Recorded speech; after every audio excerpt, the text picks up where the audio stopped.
Bora lá, gente. Então a gente vai continuar aqui. Pelo que eu me lembro, no último momento a gente até chegou a conversar sobre os jardins renascentistas, mas a gente não entrou no assunto propriamente, não chegamos nem a sair dessa tela inicial, né? Veja só, gente, após um período de grande decadência na Europa, a igreja começa a perder um pouco o seu poder. E quem vai assumir o poder econômico nesse momento? A burguesia.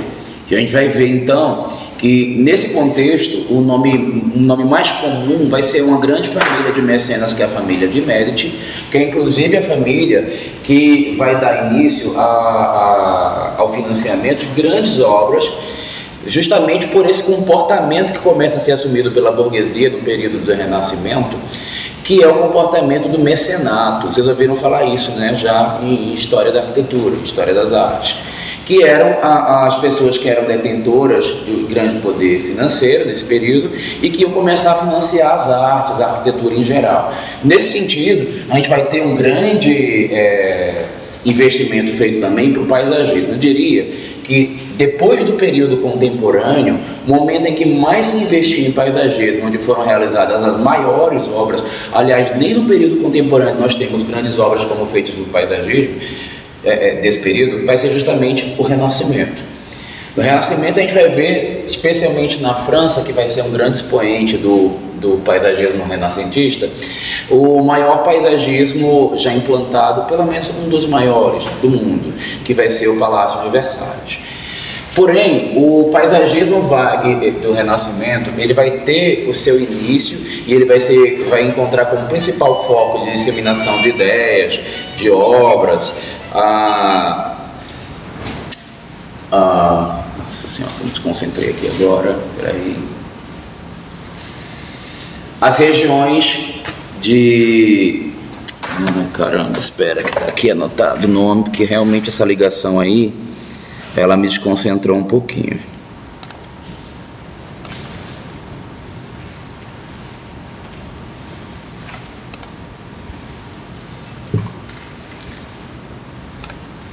Sim, voltando.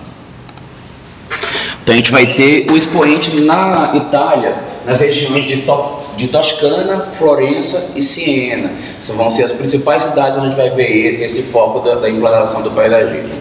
O que a gente não pode esquecer, gente, é que o Renascimento, ele é um resgate dos ideais clássicos. Então tudo quanto era motivo que acontecia na Antiguidade Clássica vai voltar. E a gente vai ver que dentro da Antiguidade Clássica, o traçado, ele era uma coisa muito bem regrado. Então, existiam as ordens clássicas, por exemplo, que vão se incluir não somente no formato das colunadas, mas como vai influenciar no traçado em planta. Então, aquelas plantas muito bem geometrizadas, simétricas, que existiam nas construções da antiguidade, elas vão passar a ter um traço mais forte na área externa do que na área interna, já que no Renascimento, na antiguidade clássica, a gente via um período muito bélico.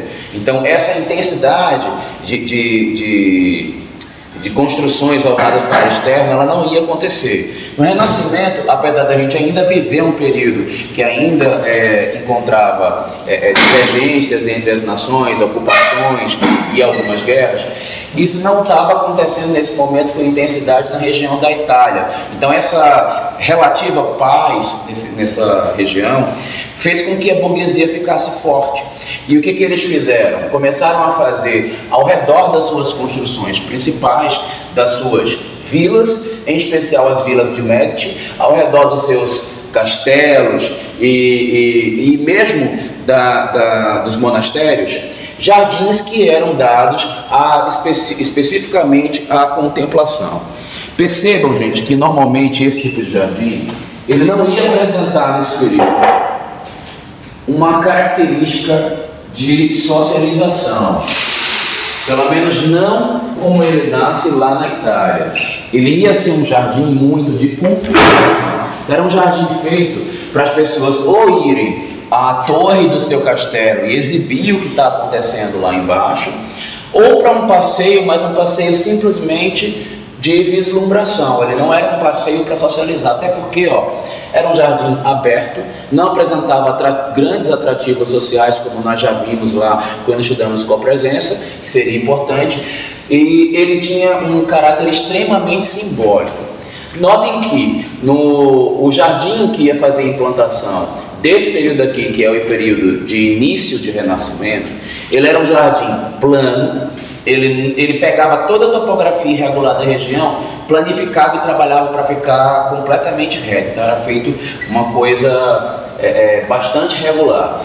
Ele era simétrico, a simetria dele acontecia sempre a partir de motivos geométricos, e no primeiro momento a geometria era simplificada. Ela não ia apresentar muitas volutas, como a gente vai ver lá na frente depois no francês, e ela também não vai apresentar muitas variações, além das divisões do retângulo principal do jardim e das circunferências, que iam muitas vezes estar no meio e mais desfocadas em relação às saídas das diagonais do jardim. Então, normalmente a gente ia ver motivos que variavam entre o círculo, o semicírculo, uma seção circular, triângulos, retângulos e sempre com bastante simetria.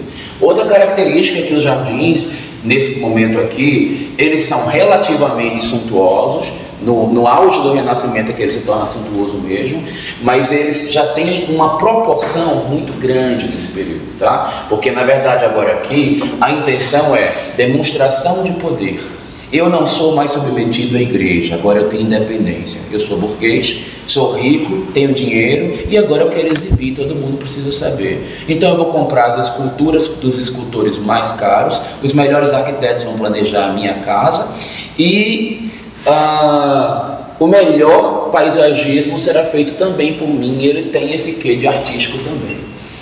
Aqui, gente, a gente vai perceber que já começam a aparecer de maneira discreta no Renascimento italiano topiarias, tá? Só que aqui, assim que ele surge, ele ainda não tem trabalho de topiaria ainda elaborado, ele é simples. A vegetação tem uma escala mais baixa e ele sempre em relação aos próximos que vão vir no Renascimento, o italiano ele vai estar sempre menor, mesmo o tardio.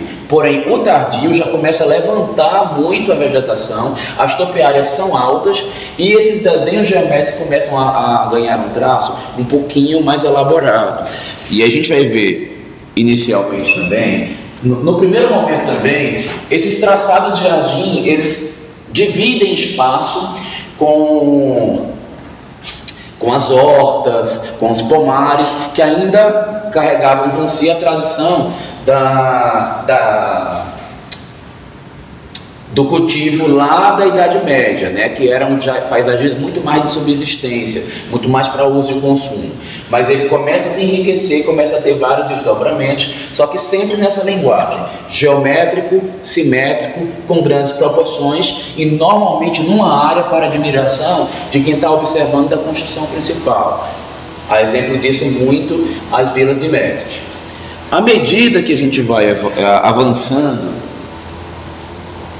nos ideais e até no poder aquisitivo, na evolução do cultivar paisagismo, nós vamos começar a perceber alguns outros elementos. Você percebe que aqui o jardim já está numa área mais baixa, onde está implantada a edificação, mas ia começar a comparecer um elemento principal. No meio dos jardins começaram a ser colocadas fontes. E isso aqui, gente, vai começar a trazer um probleminha que a gente já estudou lá, isso em copresença, né? Os jardins renascentistas, normalmente eles não eram adequados para socialização, porque qual que é a melhor área para socializar? O centro dos espaços. E normalmente eles pegavam o centro desses espaços e ocupavam com algum tipo de elemento que costumava ser uma fonte, uma cascata, okay? E isso ia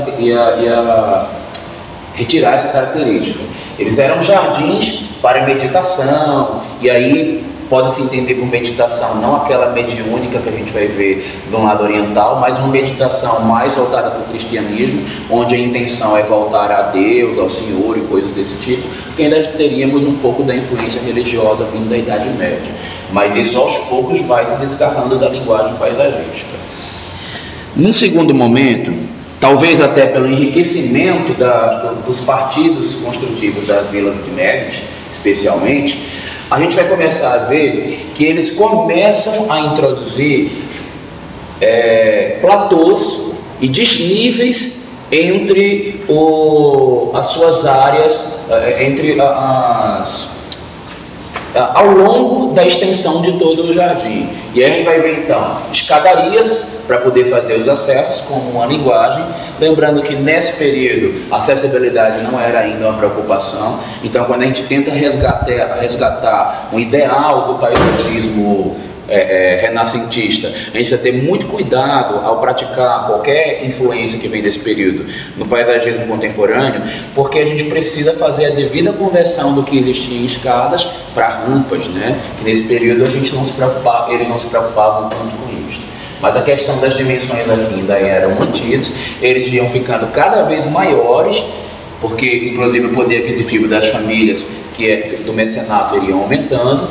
Mas a gente ia começar a ver variações. E a gente vai entrar nesse daqui, ó, onde você vai perceber, por exemplo, esse aqui já é um jardim onde tem uma evolução. As topiarias começam a ficar mais altas. A forma delas começa a sofrer um pouco mais de elaboração. Então, ao invés de simplesmente aquela moldurinha, ao invés daquela bordadura de baixa escala, começa já a topiaria a atingir a escala humana. Isso a gente está falando do alto paisagismo, né? Quando a gente já está com um pouco mais de elaboração. As escadarias ainda discretas acontecem, começamos a ver alguns desníveis, cascatas, fontes e elementos relacionados com água são introduzidos. As dimensões vão ficando cada vez maiores. Gente, quando a gente começa a ver isso daí, e o partido geométrico, apesar de ainda não estar tão elaborado quanto a gente vai ver na França, ele já sai daquela simplicidade e começa a ter uma quantidade de misturas de formas um pouco maior. Quando a gente chega nesse ponto em que o paisagismo italiano está tão evoluído, com tanta variação, com um crescimento da escala tanto horizontal quanto vertical, isso aqui, gente, já começa a se assemelhar ao paisagismo francês. E é justamente coincide isso daí com o momento do paisagismo na França, onde a gente vai ter como seu principal expoente o Jardim de Versalhes. Obviamente que a chegada dessa linguagem no paisagismo francês não vai chegar tão rica e com tanta informação como a gente vai perceber no final do paisagismo italiano. Ele vai começar com um pouco mais de simplicidade, só que uma vez que o governo francês vai mudar a sua sede para Versalhes, que na época era uma aldeia rural, era uma cidade mais afastada, hoje em dia ele já fica na periferia, desculpa.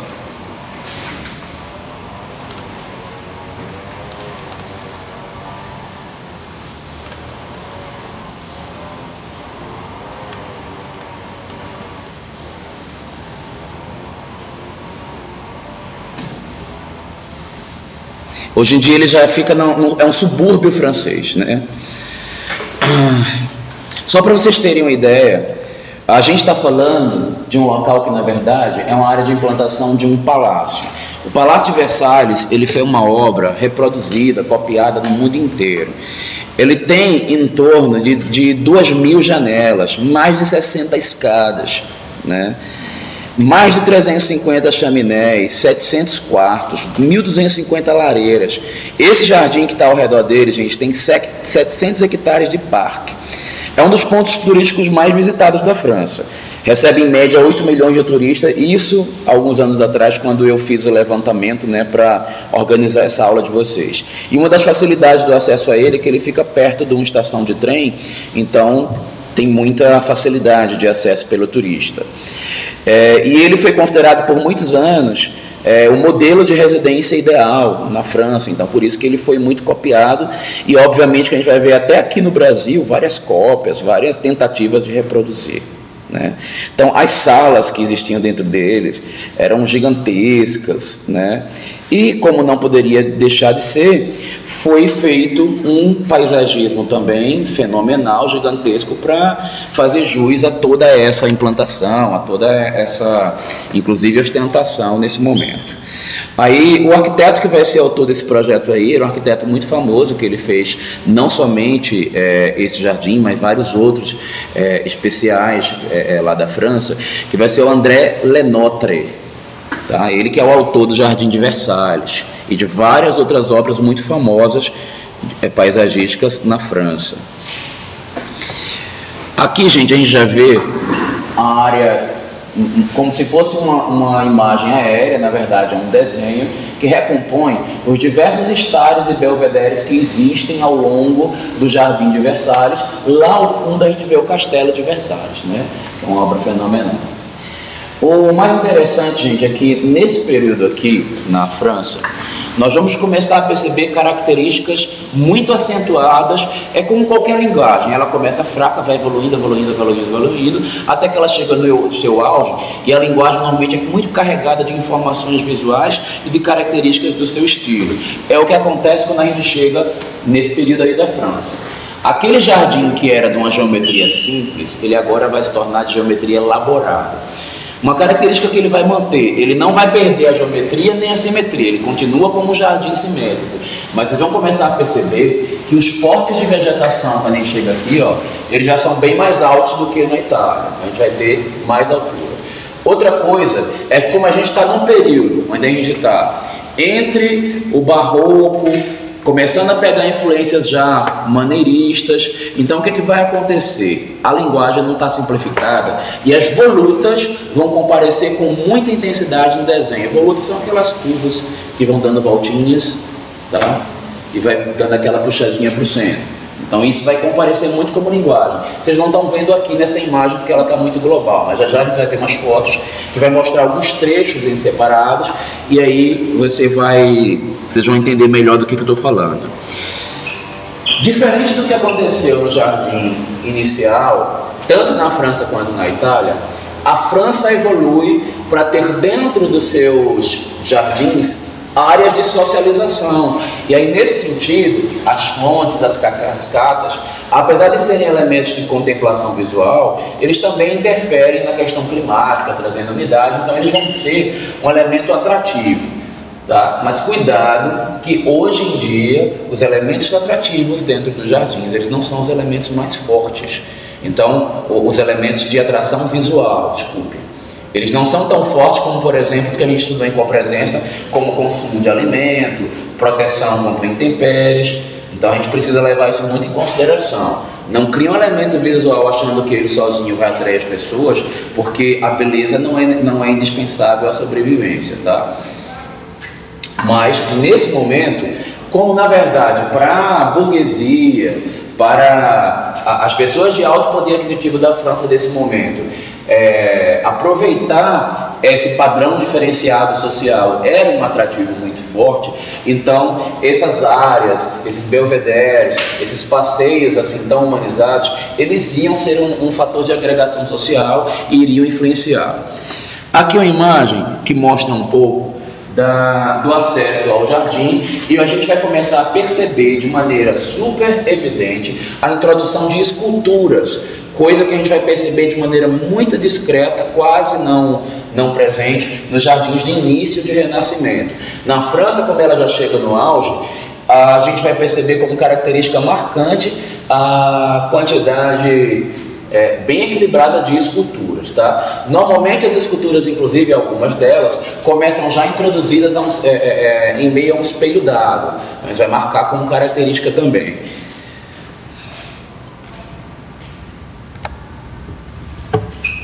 Essa daí, gente, é a imagem da fonte de Apolo, que fica bem na frente do Palácio de Versalhes.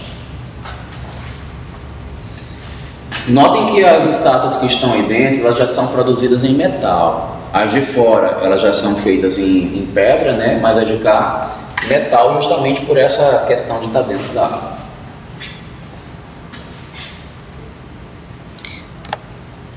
Já em outra área do castelo, a gente vai perceber uma outra fonte aí, que é a fonte de Saturno. E eu queria que vocês começassem a perceber algumas características que a gente já aprendeu lá quando estudou copresença, que vai fazer sentido, inclusive quando vocês começarem a projetar paisagismo. A gente não está estudando essas imagens só para entender linguagem, para ver como é que é um estilo, até porque ninguém vai reproduzir estilo paisagístico da antiguidade no projeto contemporâneo. A gente vai aprender o que eles desenvolveram de técnica que ficou útil para os nossos projetos.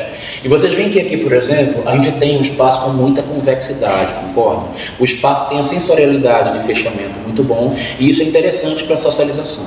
Se não bastasse, vocês percebam que aqui, ó, vários dos trechos aqui de acesso, você pode chegar por diversas áreas, e isso vai aumentar muito a construtividade dentro do espaço. Percebam, inclusive, que por existirem eixos de ligação e circulação, que todos eles dão nessa praça, então a gente vai acabar tendo também uma construtividade muito grande.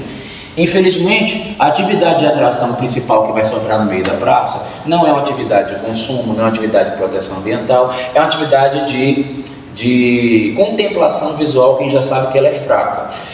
Então, as pessoas tendem a passar por aqui e não permanecer. Muitas vezes, essa intenção de fazer com que ele seja somente um espaço de transição, ela pode ser proposital, porque você meio que alivia um pouco também os espaços públicos. Então, não é de todo ruim você provocar um espaço que não tenha um grande atrativo para permanência, né? Pode ser que isso seja, inclusive, intencional. Até porque os jardins do Renascimento, eles não são prioritariamente para socialização, eles são para contemplação visual, ou seja, é um espaço de transição. A gente normalmente não permanece neles. Aí a gente já vai ver no outro ângulo a fonte de Zeus. Normalmente as esculturas, elas tinham relação justamente com a mitologia grega, né? Então a gente vai ver algumas esculturas que têm a ver com esses deuses, com a remontagem dessa história aí, que é um motivo recorrente. Aqui sim a gente pega um trecho do Palácio de Versalhes, onde a gente vai comparecer com aquele desenho da geometria mais elaborada que eu falei para vocês. E isso daqui, ó, que são as volutas mais presentes nos desenhos, as toparias com verticalidade, e outra característica que eu mostrei para vocês. O italiano se difere do francês, porque o francês tem uma quantidade de flores muito maior. Então o jardim francês ele é muito mais colorido do que o jardim italiano. Outra coisa é que os franceses, em um determinado período, eles se apaixonam, porque nesse momento a gente já está começando a ter as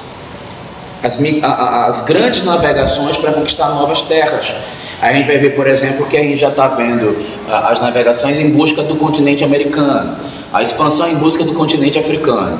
Isso faz com que eles abram os olhos deles para o paisagismo tropical. Os franceses vão tentar resgatar para si um pouco da linguagem tropical dentro dos seus jardins, e Versalhes vai comparecer como um grande trecho de jardim tropical dentro da sua composição.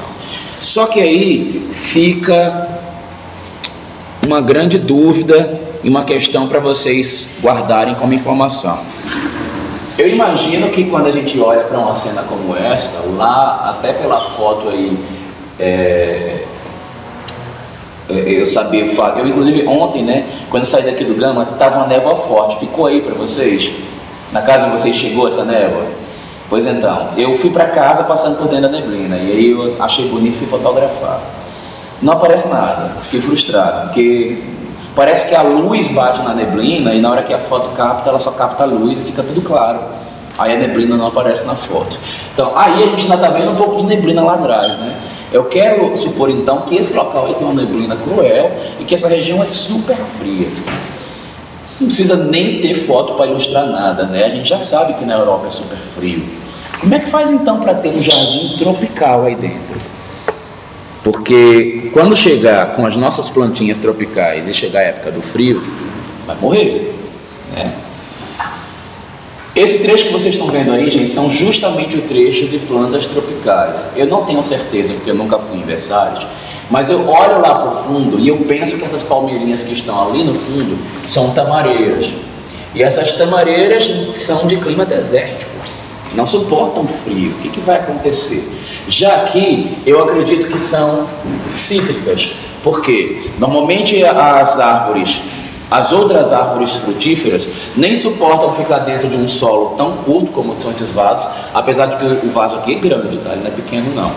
E nem suportam ser tão topeadas quanto as frutas cítricas. Você consegue pegar um pé de limão, de laranja, né? Consegue pegar até uma jabuticaba e podar ela bonitinho, uma cerola, pitanga. Mas se você pegar, por exemplo, uma árvore de maior porte, como uma lixinha, uma mangueira, uma jaca, você não vai conseguir botar aí dentro, né? Então eu deduzo que isso aí sejam frutíferas cítricas. Mas é a questão do calor, gente. Como é que isso acontece? Vocês nem deduzem nada? Calor não, do frio. O que você acha que rola aí, Nicolas? Joga umas pedrinhas de gelo dentro do vaso. Pra no caso o gerente não morrer, vai rolar frio. O que a gente faz aqui no Brasil quando a gente implanta, coloca alguma coisa que vem de clima frio?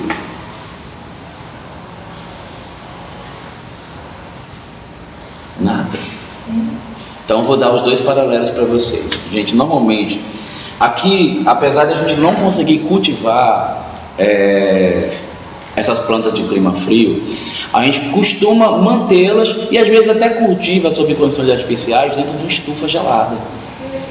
Então a gente acondiciona, coloca lá um refrigerador para fazer com que o ar fique frio lá dentro, protege do sol para não ficar uma insolação tão intensa, e a planta é reproduzida ou mantida dentro da estufa. Lá eles fazem a mesma coisa, só que eles criam uma estufa quente, né? E aí... Não. O Jardim de Versalhes é gigantesco, né? Ele é quilométrico. Vocês teriam noção, quando você visita o Jardim de Versalhes, não sei se até hoje é desse jeito, mas era quando eu fiz as minhas pesquisas, tinha um transporte motorizado lá, que você pega na entrada e você passeia dentro dele para conhecer o jardim. E essas plantinhas daí, elas também saem daqui e vão para a estufa, só o trecho que é tropical. Então quando vai chegando a época, o cara vem com empilhadeira, com a maquininha, coloca aqui debaixo do vaso, transporta, leva para dentro da estufa e fica lá dentro guardado. Depois que passa a época de frio, que volta de novo o verão deles, aí eles devolvem as plantas tropicais para cá. É óbvio que para manter uma estrutura dessa tem todo um raciocínio de manutenção, e eles programaram algo semelhante, porque o Jardim de Versalhes é uma obra tombada, né, que tem todo um princípio de patrimônio, conservação dele. E a maioria dos jardins, no caso os franceses, ou os italianos também vão ter essas voltas, tipo, esses desenhos assim mais circulares. Não. O jardim tardio italiano, ele começa a ter uma geometria mais elaborada, mas ele não chega a ter a presença tão marcante dessas volutas e essas formas todas e essa dimensão tão grande como o francês. O francês, ele tem uma escala maior e ele tem um desenho mais elaborado e mais complexo. Tem uma quantidade de variedades de espécies também maior e tem uma presença muito maior de flores. Então as flores não são característica marcante do italiano, são mais do francês e do inglês. Isso que são as volutas. Volutas, voltas, ok? Essas curvinhas aí que a gente vai ver. Lá do barroco, gente, vocês não viram o barroco já?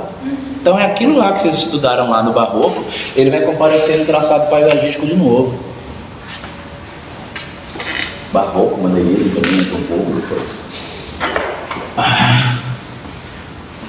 Assim, as fontes elas são muito maiores e muito mais suntuosas, né? Então a gente vai ver isso de maneira bem marcante. A presença de água, inclusive em movimento, que não é tão comum no jardim italiano, vai comparecer também. E a gente vai ver esses bosques aí, onde a gente vai ver inclusive várias histórias ligadas a eles, etc.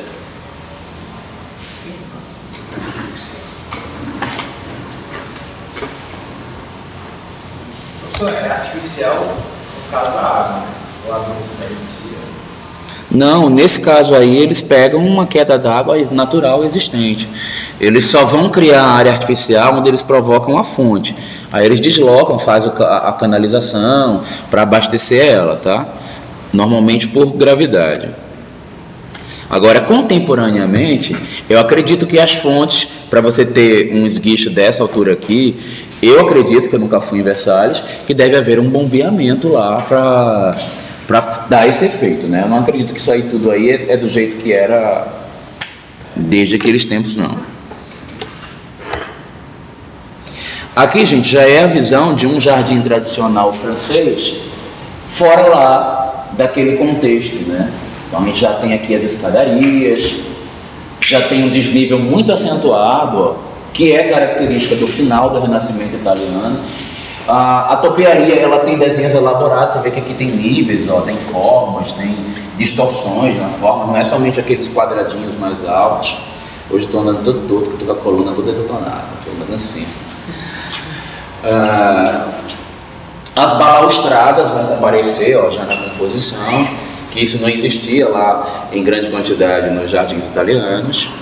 Ainda vai sobrar algumas influências do jardim de subsistência, onde você vai ver as topiarias misturados com horta. Mas você vê que mesmo as hortas e pomares, eles têm um grau de ornamentação, uma preocupação estética muito maior do que se produzia no período anterior. E muitas vezes ele vai aparecer, ó, com uma forma altamente elaborada e permeado por uma quantidade exorbitante de flores, né? Esses aqui são aquelas topiarias mais elaboradas que a gente estava vendo de longe, e agora comparece o desenho delas, né? Então, o jardim francês, assim como o inglês, eles estão dentro de uma composição muito mais de profusão do que de simplicidade, ok? Vocês lembram disso, de profusão? A gente chegou a estudar isto. Profusão, a gente estudou sim, só que vocês não lembram. A gente estudou minimalismo e a gente estudou complexidade, quando a gente viu aspectos plásticos. Quando você pega a simplicidade e vai ao extremo, você atinge o minimalismo. Quando você pega a complexidade e vai ao extremo, você atinge a profusão. Profuso é algo que tem uma quantidade de informações tão grande, é um grau de elaboração tão alto, que você chega a ficar até, se der para simplificar o raciocínio, confuso com a quantidade de imagens que você vai perceber, tá? Então a profusão é o alto número de informações, muitas vezes levando até o excesso, né? Percepção de excesso. Só que a profusão normalmente ela não é trabalhada num contexto geral sem nenhum sentido. Normalmente ela serve para ela dar ênfase ou para causar um choque em alguma composição. Aqui mais um exemplo dessa linguagem um pouquinho mais profusa do Renascimento francês, novamente mais florido, e já um outro um pouquinho mais simples, até pelo contexto de castelo no qual ele se encontra. Mas a gente vai perceber sempre essa linguagem um pouquinho mais elaborada, com a vegetação um pouquinho mais alta do que a gente tem lá no italiano. Os elementos de cascata ao centro, isso é característica desse período. Eu acho que aí já deu para marcar bem para vocês o que é essa linguagem, né? Saindo desse momento aí, a gente está sempre avançando no tempo à medida que eu vou contando a historinha, tá? Nós estamos no italiano, era início de Renascimento, chegamos no francês, estamos no meio. Quando está do fim para, inclusive, saída do Renascimento, entra Renascimento na Inglaterra. Renascimento na Inglaterra é considerado Renascimento tardio, e no paisagismo ele é mais tardio ainda. Então, alguns autores, a gente não tem muitos autores que falam de livros, né, sobre paisagismo e tal. Então, os poucos que vão citar isso daí, vai lidar com o Renascimento inglês, e aí eu atribuo, por interpretação minha, isso ao paisagismo, um paisagismo de maneirismo, então um paisagismo maneirista. Por quê? Ele carrega um pouco já das linguagens que são posteriores ao Renascimento, ao mesmo tempo resgatando algumas coisinhas que vão ser identidade lá da Idade Média. Então, como o Renascimento inglês, ele demorou muito para se desligar dos ideais góticos, Então a arquitetura gótica ela entra no auge, aí isso vai influenciar um pouco. Outra coisa também, a Inglaterra ela tem um período de tentativa de colonização do território chinês. Sabem o que isso quer dizer? Que o paisagismo inglês ele vai carregar consigo características completamente diferentes do paisagismo italiano.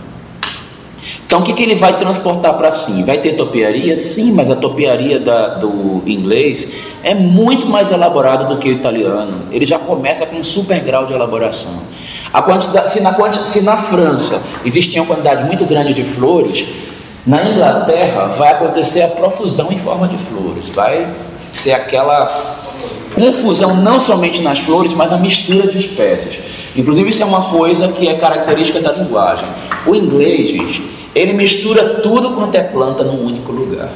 Ele faz um carnaval paisagístico, né? Isso é interpretação minha, tem gente que discorda de mim. Eu acho, quando a gente se pega essa mistura daí, aí vem um monte de lírias misturado com tulipa, cada uma de uma cor, aí introduz uma forração alta, uma baixa, uma azul, uma amarela, uma laranja, uma vermelha. Para mim é uma leitura de carnaval que eu acho fantástica também. Não estou fazendo uma crítica não nesse momento, muito embora eu particularmente eu tenho minhas ressalvas em relação ao paisagismo inglês, porque ele é bastante carregado. Como ele pega a herança da linguagem chinesa, então o paisagismo inglês ele é um paisagismo irregular, acidentado.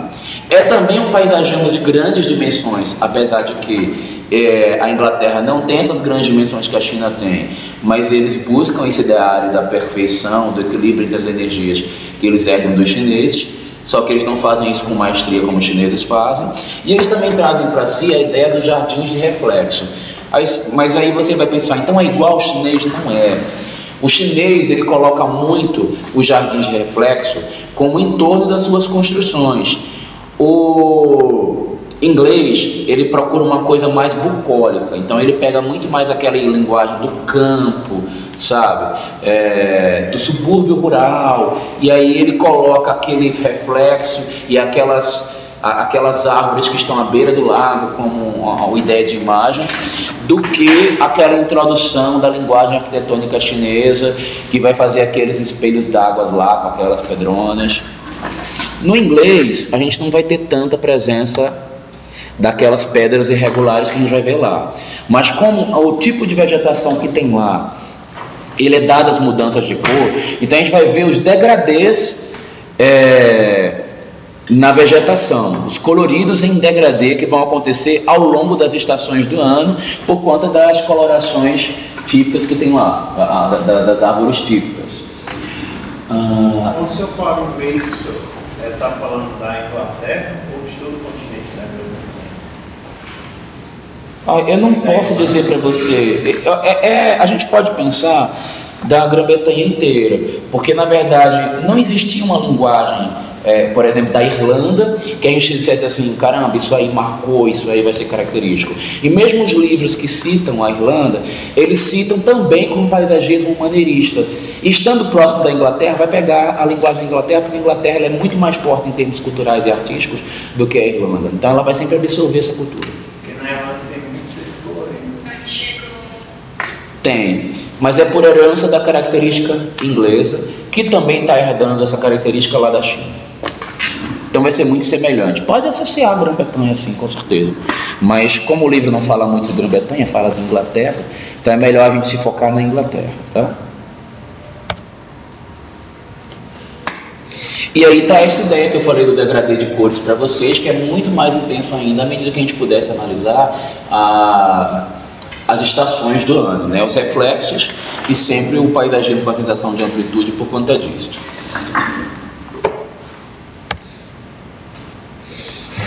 A presença da estatuária também vai ser marcante.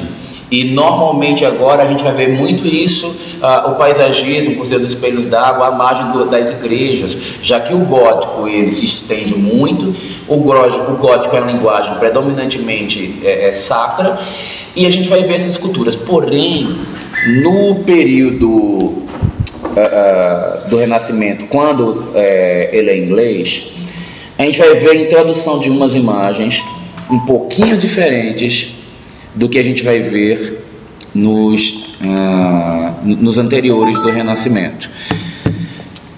A gente vai começar a ver criaturas do subconsciente, como gárgulas, morcegos. Eles vão compor a estatuária paisagística desse período, tá? Isso não vai acontecer com frequência na França, apesar de a gente pega um período da França também que vai ter isso, mas não é uma característica marcante deles. E também não é linguagem da Itália, que está intimamente ligada à igreja, então ele vai ter os valores cristianistas muito fortes, e esse tipo de linguagem não vai comparecer tanto.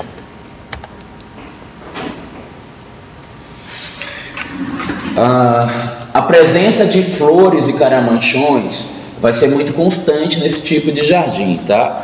A gente vai ver também que as esculturas, elas têm um grau de ornamentação maior, influência do gótico, tá? Então elas não são tão simplificadas.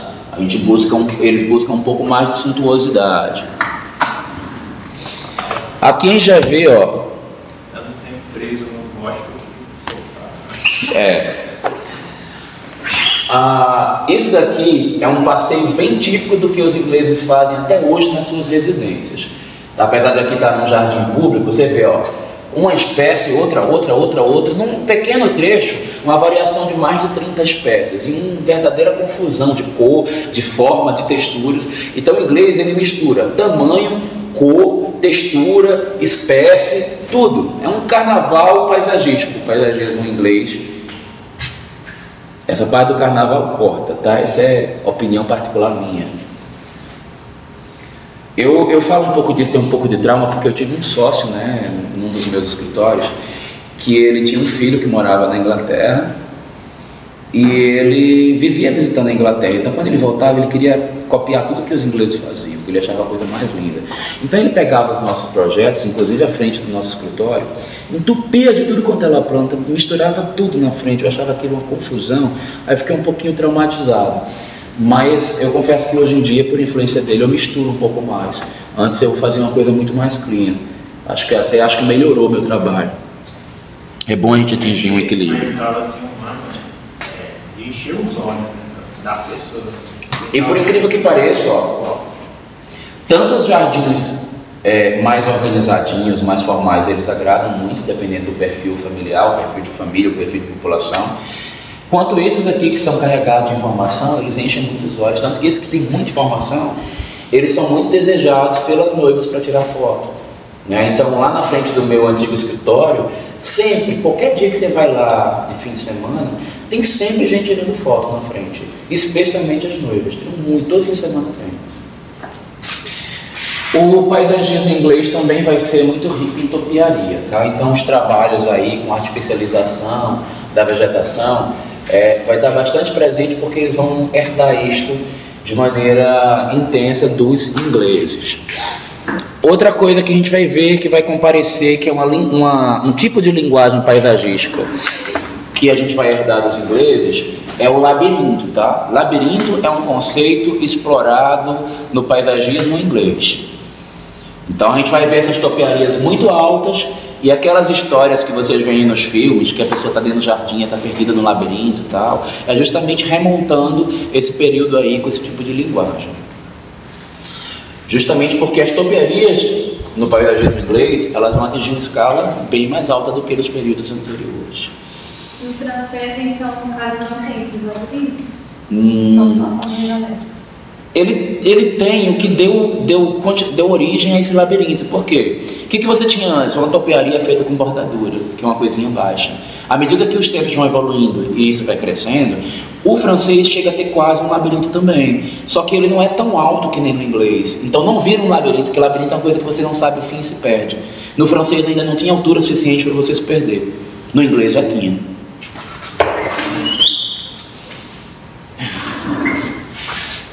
Os elementos centrais, ó, inclusive com cascata, com fontes, vão permanecer. A geometria também vai acontecer, tá? Num período posterior, já com a evolução do paisagismo inglês, os valores góticos e as heranças chinesas vão ser misturadas aos ideais do Renascimento italiano, e a Inglaterra vai começar a misturar Um local super formal, com aquela coisa super simétrica, com uma coisa irregular, entupido de flores. E vai dar uma linguagem meio termo entre França, entre China, França, que são as influências dele. Nesses labirintos, não chegaria a ser uma topografi também? Porque precisa de moldar. Mas a diferença é que a topiaria do jardim francês é baixa e do inglês é alto. É tudo topiária. Gente, os jardins ingleses, eles são considerados os jardins românticos, tá? Então essa é a característica dele, ter esse clima romântico. Ele é um jardim feito para a pessoa passear no meio do bosque, sabe? Se perder no bosque é perder de vista a composição da paisagem. Pode ser mais, né? Pode ser mais do que duas. Eu acho que lá deve se perder um monte. E aí, essa mistura que eu estou falando para vocês, gente, vai atingir no auge essa linguagem que vocês estão vendo aí, ó. A mistura de muita flor. Nesse momento aí a gente está vendo uma coisa puramente geométrica, as esculturas um pouco mais elaboradas, a topiaria também mais desenhada por conta da influência chinesa. Ao mesmo tempo aqui, ó, ela também trabalhada com volutas, porque ele pega a influência do francês. E essa história da escala ser larga e alta, então o jardim é simétrico, tem topiaria alta, tem muita flor, tem confusão, tem forma irregular e tem geometria misturada. Tem tudo. Jardim inglês é tudo de bom misturado num lugar só, né? Que às vezes, assim, para minha percepção, talvez fique um pouquinho de tudo de ruim, dependendo da situação. Essa daqui é outro tipo, ó. Bem misturado mesmo.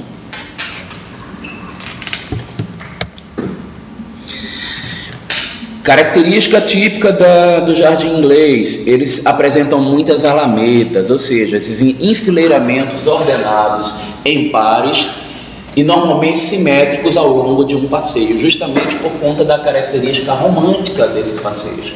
Eles também são muito dotados de pergolados e caramanchões, justamente por conta da sensação de envolvimento, de proteção ao passear de maneira romântica por entre os seus jardins e seus bosques.